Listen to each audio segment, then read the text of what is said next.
Hello, hello.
Good evening, everyone, and it's 2 minutes past 7, and welcome to General Purpose Committee meeting. This is the first General Purpose Committee meeting of this municipality year, and so I will start from apologies for absence. Councillor, all right. Councillor Bindurai and Councillor Cordia. Chair. And just for putting record state, Councillor Kay Baines is attending that meeting online. Thank you, Councillor. So, any urgent matter? No. Declaration of an interest? None. Yeah, come minutes here. So just put the record. I was not chairing the last meeting, so no, but I've read the minute. Are we agreed on that? Agreed. Agreed. Thank you. Yeah, okay. So now today we are only considering can I just introduce, we have got Council Officer Isabella and Joe, and on my right hand side, Zaina is Democratic Officer. And this is the first time I'm chairing meeting where three Isabellas are attending meeting. Isabella is on the reception, Isabella on officers, and Isabella is IT support officer. So so welcome to all Isabellas, and Joe is our officer, and he will be leading presentation this evening. So Joe, could you please update to the General Purpose Committee on the food and workplace safety team's activities, and what is the progress against what we outlined last year? Sure, thank you. Good evening, councillors. I'm Joe Blanchard, Head of Environmental Health and Trading Standards, and Isabella with me is Food Safety and Licensing Manager. So tonight this report is about the Food Safety Service and the Health and Safety Service within the council.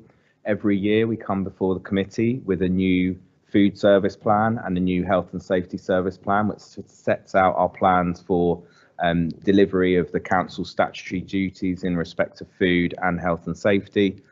We also include in our report a look back at last year's delivery and an update on what was achieved and what the challenges were and so on.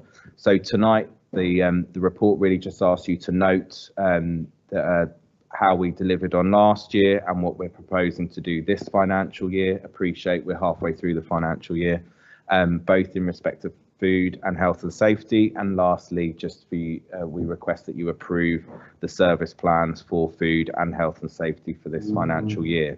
So that's enough for me. Isabella's going to run through, if it's okay, about a 10-minute presentation just to outline what the real world delivery looks like in terms of food, consumers, businesses, and obviously for employees who work within our workplaces within the borough which we regulate. Agree. So, thank you.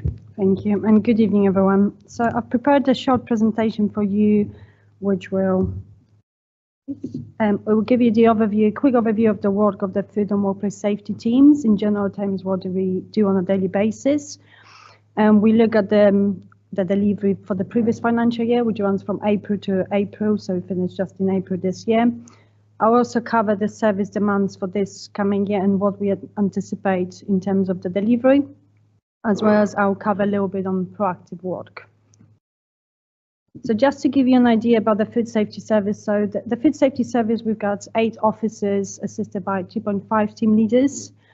And I'm saying 2.5 as one of the team leaders actually oversees the health and safety team as well. And in general, we are responsible for inspection program of close to 3,500 food premises. Each of those businesses received a regular inspection from us, which varies in frequency based on the risk. And it can be every 6 months for our manufacturers, up to every 3 years for some of the lower risk premises. And you might be familiar with something called the Food Hygiene Rating Score system, where you would have seen stickers on some of the windows of the premises. We award those following our inspections, and they go from 0 to 5, with 0 meaning the lowest compliance seen. There's issues with the premises there, with 5 meaning very good standards observed. On a yearly basis, we respond to at least 1,000 complaints from the members of the public, as well as national and sometimes international agencies. The team also undertakes a number of revisits following where non-compliance is found, and we take a lot of enforcement. Some of the other things that Food Safety Service responds to is outbreaks of foodborne illnesses and response to allegations of food poisoning, as well as assists with the imported food control. So this Food Safety Service issues health certificates, which allow our businesses to export food abroad. And we also do a lot of sampling and allergen control. In terms of regulating e-link, I've mentioned that we have 3,500 food businesses in the borough, so I've included for you in here just a picture of London. So as you can see, we're in the top 5 in terms of the volume. And that volume changes on a daily basis as we have new premises registering and closing down. But we are quite busy in terms of just the volume itself.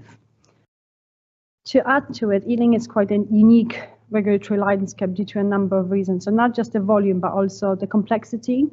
So we have over 300 manufacturers in Ealing with 61 approved food premises. And I won't be explaining it in detail, but essentially that makes Ealing quite a challenging landscape to enforce and make sure that obviously all of the businesses are complying with all of the various regimes. On top of that, every year we receive a large number of new food premise registrations. So you can see that for the last year, financial year, we've received over 1,000. So that's 1,000 businesses, whether that's childminders, whether it's home caterers or big manufacturing plants, all of them have to be inspected shortly after they're registered. So that comes in, as you can see, we've seen a huge increase last year following the average of about 600, 700. So that keeps us busy as it is. And then lastly, in terms of the compliance rates, I've mentioned that each premises receives a food hygiene rating from 0 to 5. Any premises that receives a rating of 3, 4, 5 is considered compliance with food hygiene and safety regulations.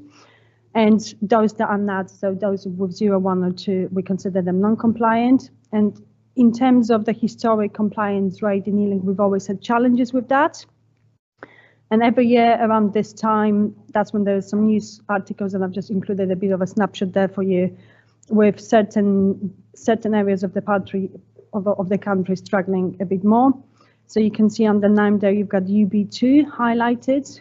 So, and also on the right-hand side, you can see the compliance per ward.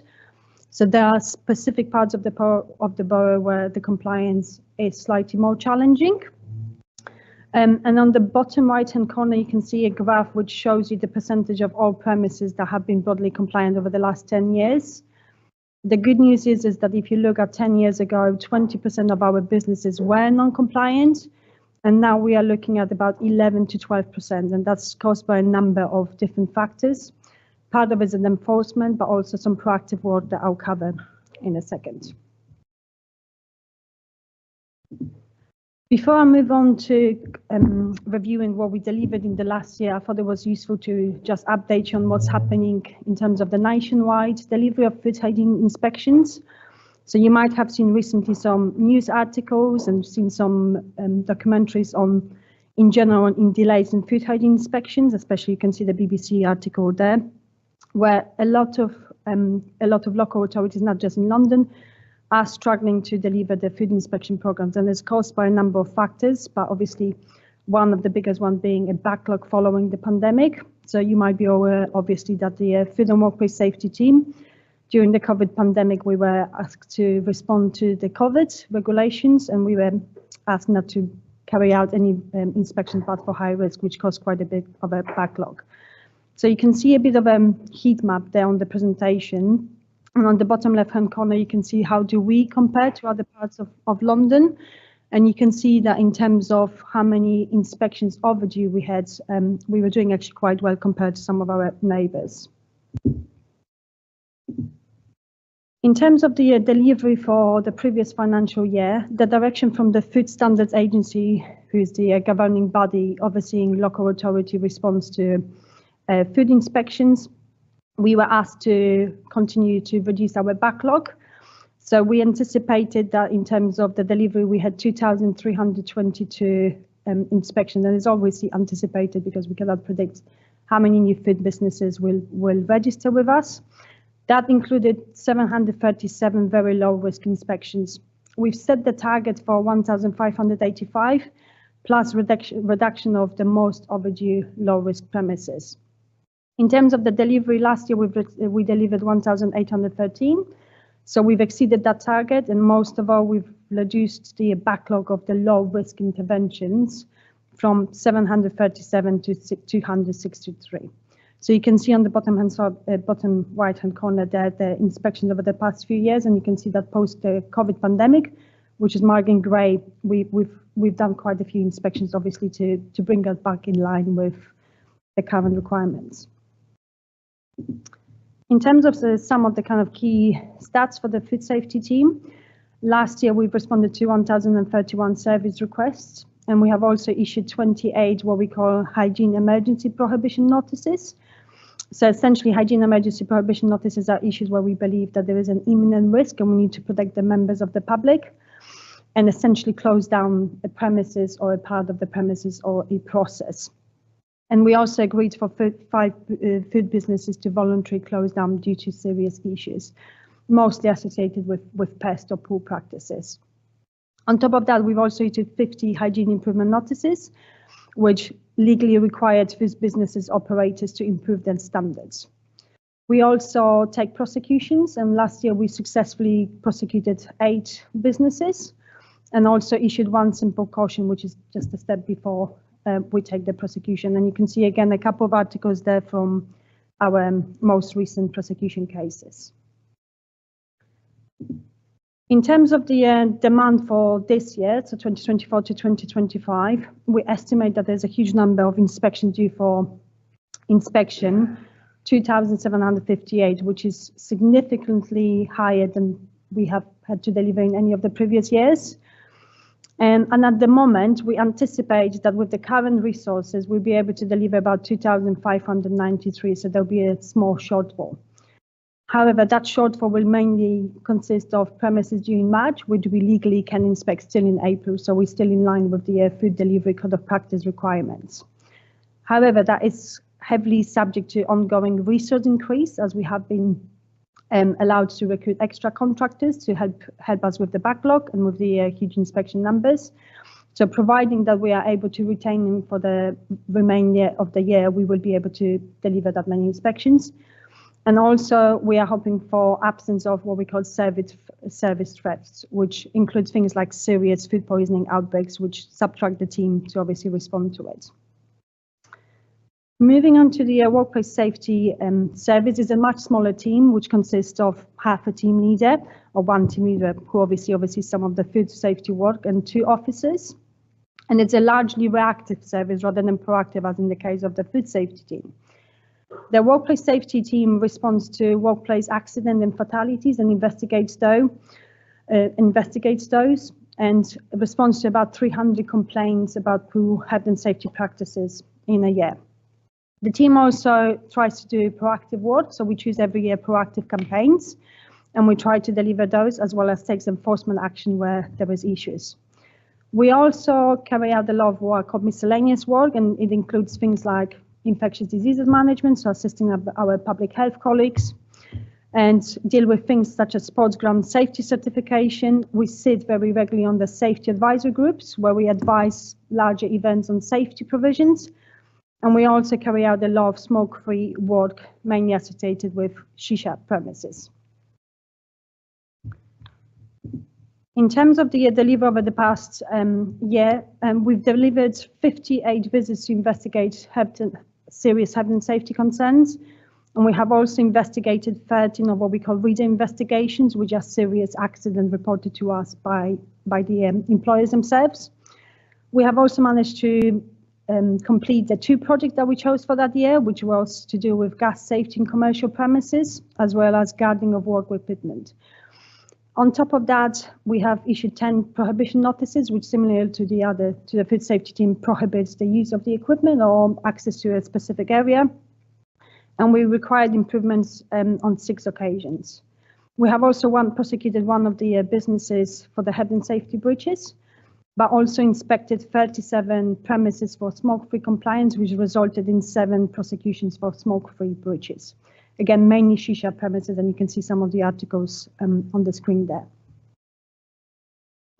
In terms of what we want to achieve and deliver this year we've chosen 3 campaigns. The first one being we want to inspect some of our swimming pools, where we've had some concerns over the past year coming over to us. We also want to inspect larger events, so there'll be at least 5 where we'll be choosing them and attending them to make sure that the safety provisions are adequate. And we continue with the warehouse initiative, where we're checking our workplace transport and racking.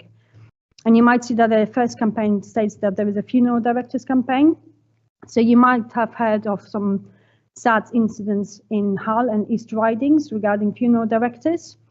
We were asked by the government, by the Ministry of Justice, to carry out proactive visits to all of our funeral directors. which we have about 20 in the borough, and we are halfway through that project. In terms of proactive work, on top of the work that I've just covered, we were very successful, very lucky in securing UK Shared Prosperity Fund additional resources, which allowed us to recruit food advisors, which is a bespoke service available to our food businesses, where anyone can reach out to us and receive free food safety advice, and we can inspect the business and provide them with the information. We have visited over 500 businesses, and we are focusing on our non-compliant businesses, which again, why our compliance rate seems to be going up.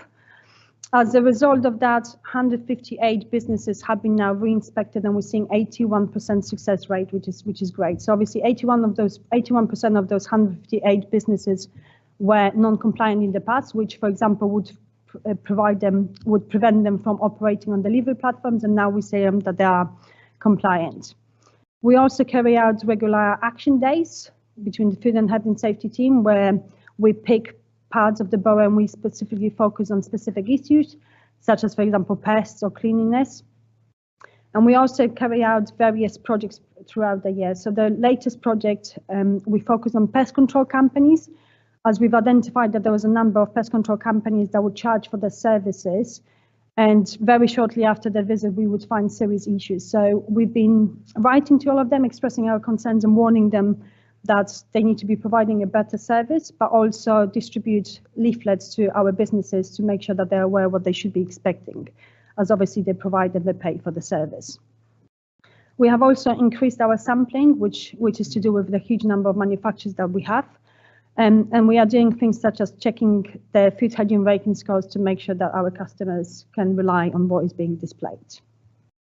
But just a quick whiz through the food and workplace safety teams delivery. And we'll be happy to take some questions. Thank you, Isabella. Is there any question? Yes, Councillor Shaw. Yeah, thanks, Chair. Thanks for that comprehensive flyby of what's a very busy area. Just a couple of questions on it. First of all, in terms of the businesses that are registering that then require inspections, there seems to be a real peak over the last 12 months. So I was just wondering if you could explain to us just what you think is behind that and why there has been this sudden increase over the last 12 months. And then secondly, just in terms of capacity, you mentioned that we've had contractors in assisting get the numbers down. I know, having been a member of this committee for a while, you've previously raised concerns about recruitment and so on, and just sort of retention of staff as well. And we saw that in some of the headlines that are in the papers there, that this is a national problem. So I was just wondering, what where are these contractors coming from? Are these sort of specialised companies? And then, how much additional pressure is that putting on, local authorities, as being an example that right across the country, that is this, an effective privatisation of this, of the checking and carrying out the work. So thank you, Councillor Shaw.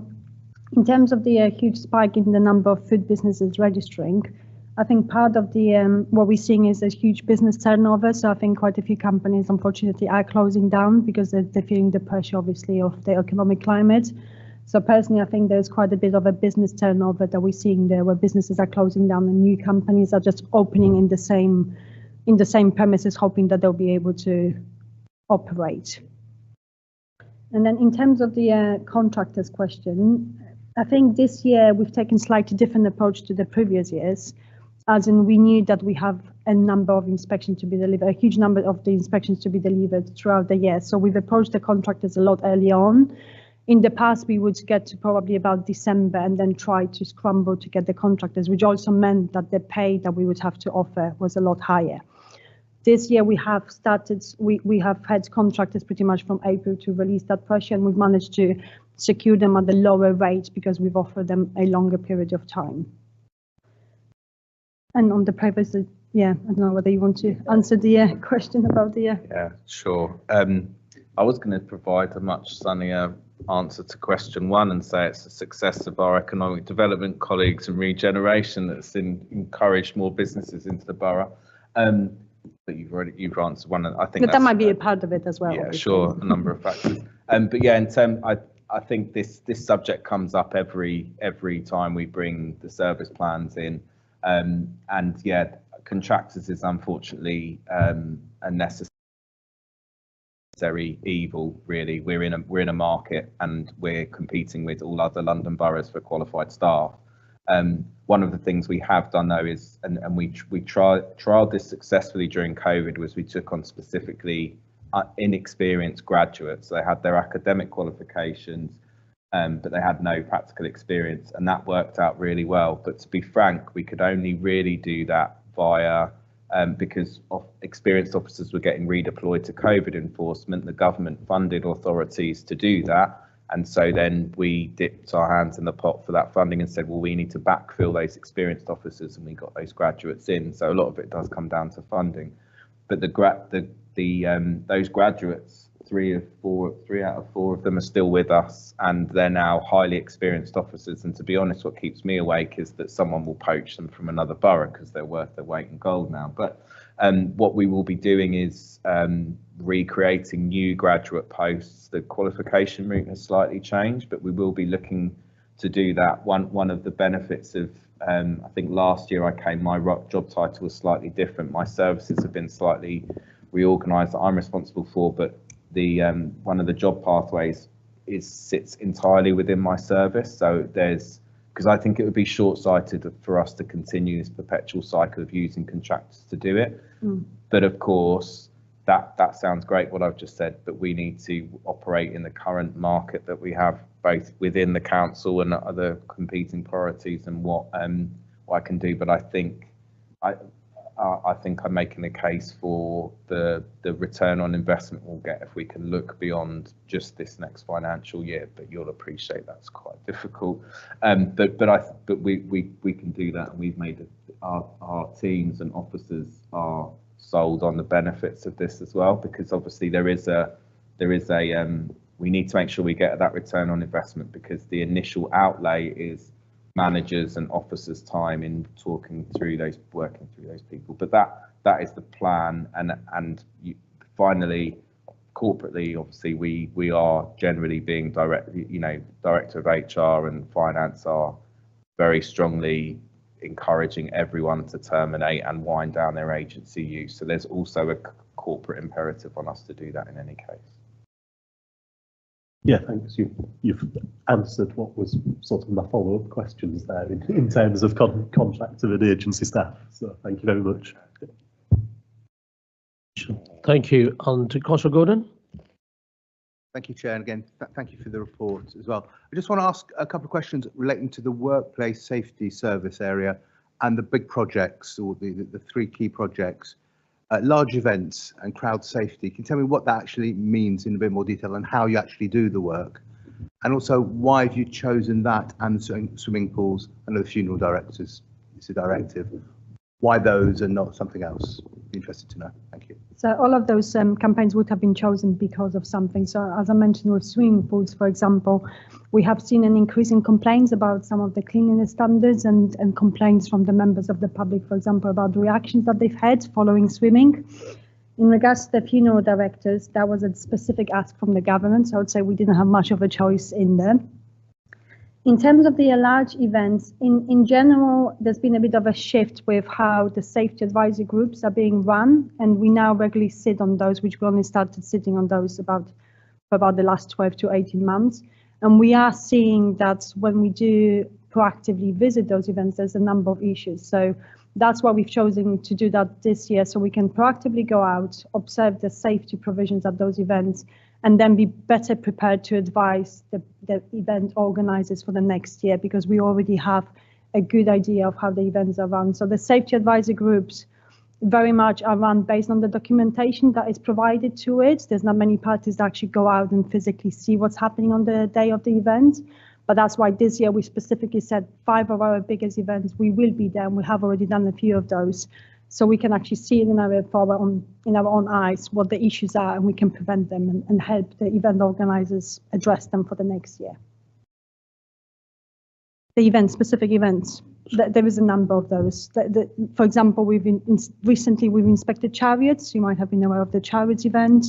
There is a big event called Nagan Kirtan, which takes place twice a year. So again, we've chosen that. So those events were chosen on previous intelligence as well as in conversations with the event umbrella company who runs those events.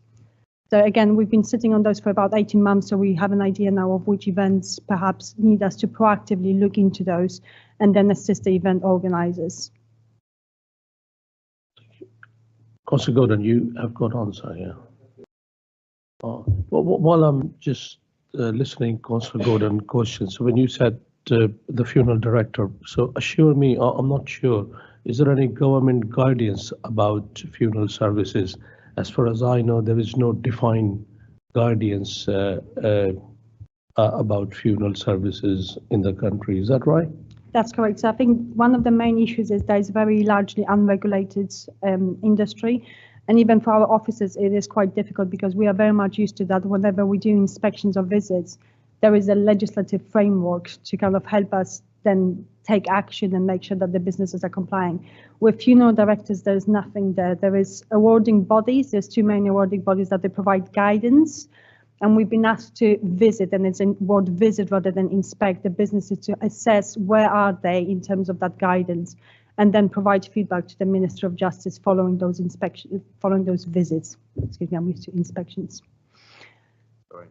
Yes, Joe. So I just wanted to supplement this, that's a really good example of, we do refer in both service plans to risks and threats to provision, and it's because the things that we can't foresee. So this funeral director programme, there was no inkling that we would be involved with that, but central government often identifies environmental health, and especially food and health and safety standards, commercial regulators with environmental health background, which includes understanding of health risk conditions, hazards and so on.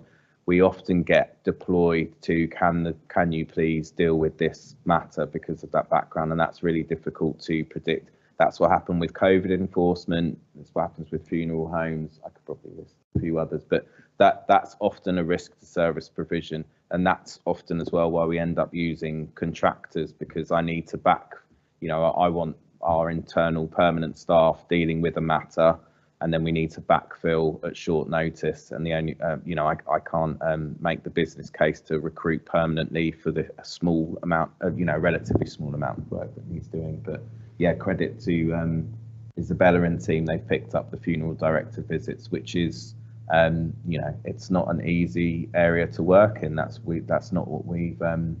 It's obviously stressful for a number of reasons going into that kind of environment.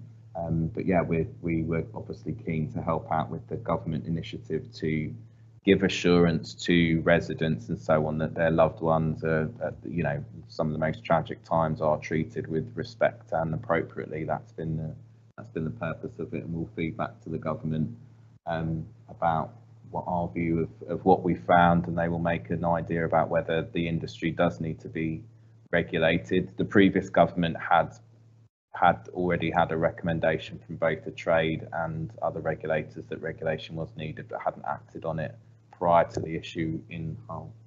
Yeah, thank you. Thank you for that clarification. Councillor Young. Thank you. I see from your report that in 22-23 some 66 food samples were tested, but in 23-24 that increased to 224. At the same time, in 22-23 there were no samples sent to the public analyst, but there were 33 samples sent last year. Why such a massive increase? The answer is very simple. As soon as we started doing some microbiological sampling at our manufacturers, especially those that produce sandwiches, which are quite risk, we started noticing issues, especially with listeria control. And one of my slides actually includes some of the press release relating one of our businesses in Southall, because we started noticing a dangerous pattern with our manufacturers highlighting listeria, which is extremely dangerous. We started doing more sampling. And as we did more sampling, again, we were finding positive results, which pretty much made us to focus purely on the microbiological side of things, rather than on the chemical composition, which is where the public analyst comes in. So that piece of work took a priority over checking for the composition of the food, which is not as high risk and doesn't present as much as safety concern as obviously the microbiology of the food does. Thank you, Chair. Any other questions? I have got two questions or clarification. Yeah, we have got a very vital service called Food Advisory Service, and as far as I know, it's free, and they always give advice to the businesses to improve their grading structure. So could you assure us it will remain and we can secure funding for that particular services in the future? At the moment, the funding was awarded to us for 2 years, so it will end in March 2025. And I think I'll pass it on to Joe to answer then how that will be secured, that will remain. But personally, I would like to see it remain because I can see that it does reduce the work for our food safety officers. And as you've seen, 81% success rate is huge. So personally, I would, I'll be definitely fighting for more resources. However, it does sit with the directors. Thanks for that, Isabella and Councillor Mahmood.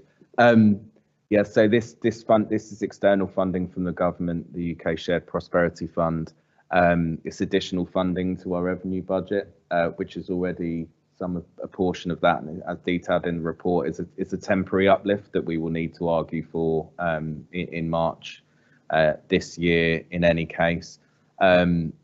So no, I can't assure you that the Food Advisory Service will continue beyond that point.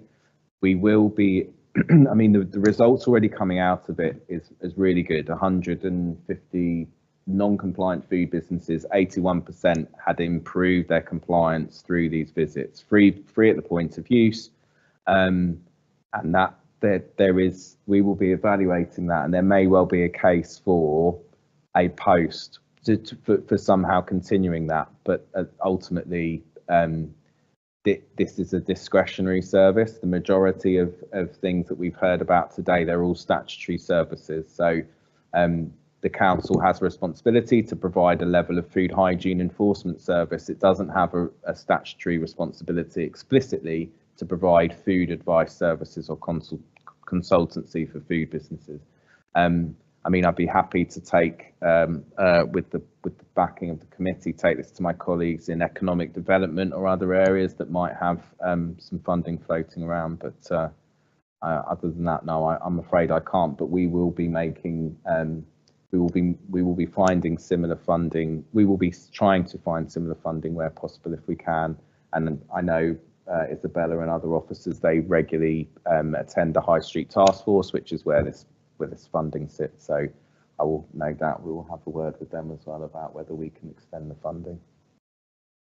Yeah, I'm sure you will do your best to remain that services, but it's a very vital service for the food outlets here. The last thing is, when a couple of weeks ago the government announced 2,500 smoke zones will be smoke-free zone outlets or back gardens of the pub and other areas where people can smoke will not be smoking in the future.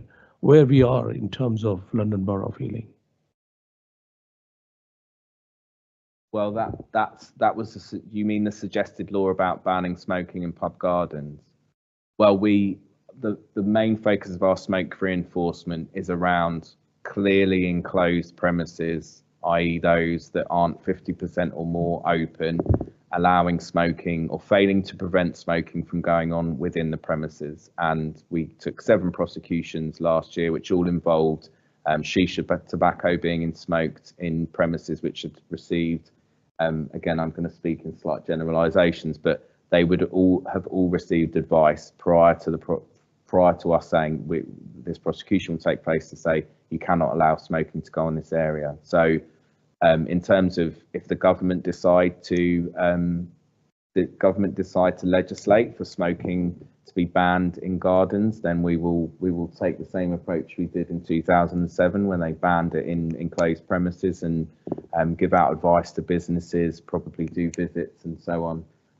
But I would anticipate with the current government that they would probably also consider some things like new burdens funding, so we could actually employ some additional officers to do that. But yeah, that we will wait to see whether that comes into place. We're nearly going into my other area of service, which is trading standards around illicit vapes and other things, but we're not here for that tonight, so I'll not go off on that tangent. Thank you. Anything you wanted Thank to you, add? Joe. Thanks. Councillor Gordon. And you should mention vapes, because I was thinking that how hopefully, the government will bring in some legislation on vapes, but I wasn't going to ask about that. It's about, again, touching on the shisha cafes, and how's the relationship with the licensing team here? Because clearly there's some overlap because of the premises having licenses, obviously on shisha, but I imagine some of the other areas, some of the other more challenging premises. So in terms of shisha premises, obviously licensing as well, so that link is naturally there. And I would say that in terms of London, we are doing extremely well in terms of regulating our shisha premises in general, because we take a multi-team approach to it. So it's not just the licensing team. We work with the police, with our antisocial behaviour team, with our planning, and with OPDC, which is a specific planning agency for part of the borough. And we actually have regular meetings to discuss these shisha premises, because a few years ago we saw that there was a lot of them opening and they were causing a lot of antisocial behaviour issues. So I think at some point we had about 85, and we started picking or choosing the ones that were kind of causing the most issues, and then all of the teams would then take the responsive action. Because, for example, from the smoke-free enforcement, I've mentioned that we've done 7 prosecutions. The maximum fine that the smoke-free team, the smoke-free prosecution the courts can impose is £2,500, which, as you can guess, is not a lot. But then we would undertake late visits together with the licensing team. So, for example, last year we had 2 successful prosecutions from the licensing team as well, where those fines would have been a lot higher. And then we would have things like the closure orders issued by the police or by the noise team, as well as action taken from the planning department, stopping the premises from trading. So in terms of the joint working, it's already happening and is working really well for Ealing, which is why that number from 85, I don't want to quote the wrong number, but it's significantly reduced. And we can see that even the premises that are planning on opening up, they are starting to think about making sure that they are compliant with those rules before they even do so, because they know that in terms of the regulatory services team in Ealing, we are very much proactive in this area, and we are trying to regulate those premises as much as we can. Right. Thank you so much. Is there any other question? Any question online, Zaina?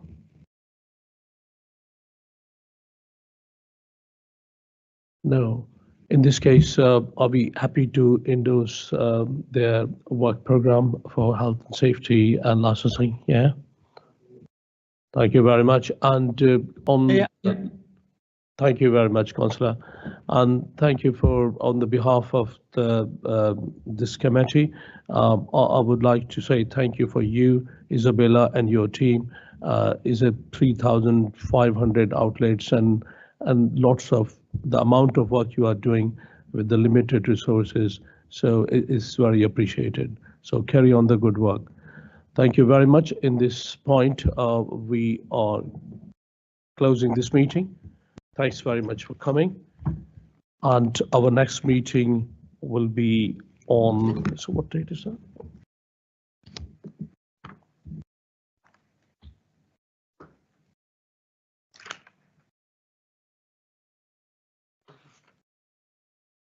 (23rd). What date is that? Sign off for next meeting?